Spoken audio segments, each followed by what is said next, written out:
اے پیغمبر صلی اللہ علیہ وآلہ وسلم،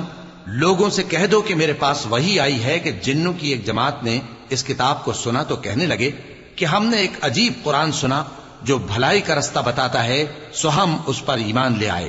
اور ہم اپنے پروردگار کے ساتھ کسی کو شریک نہیں بنائیں گے، اور یہ کہ ہمارے پروردگار کی شان بہت بلند ہے، وہ نہ بیوی رکھتا ہے نہ اولاد، اور یہ کہ ہم میں سے کوئی بے وقوف اللہ کے بارے میں جھوٹ گھڑتا ہے،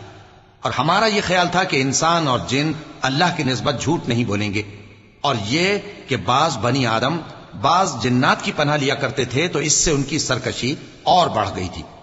اور یہ کہ ان کا بھی یہی اعتقاد تھا جس طرح تمہارا تھا کہ اللہ کسی کو نہیں زندہ کرے گا، اور یہ کہ ہم نے آسمان کو ٹٹولا تو اس کو مضبوط چوکیداروں اور انگاروں سے بھرا ہوا پایا،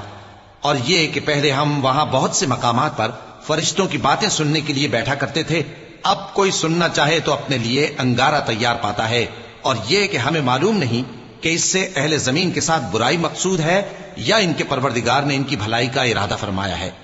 اور یہ کہ ہم میں بعض نیک ہیں اور بعض دوسری طرح کے، ہمارے کئی طرح کے مذہب ہیں، اور یہ کہ ہم نے سمجھ لیا ہے کہ ہم زمین میں خواہ کہیں ہوں اللہ کو ہرا نہیں سکتے اور نہ بھاگ کر اس کو تھکا سکتے ہیں،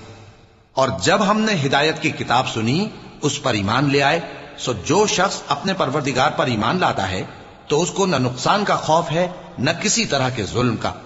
اور یہ کہ ہم میں بعض فرما بردار ہیں اور بعض نافرمان ہیں، تو جو فرما بردار ہوئے وہ سیدھے رستے پر چلے اور جو نافرمان ہوئے وہ دوزخ کا ایندھن بنے۔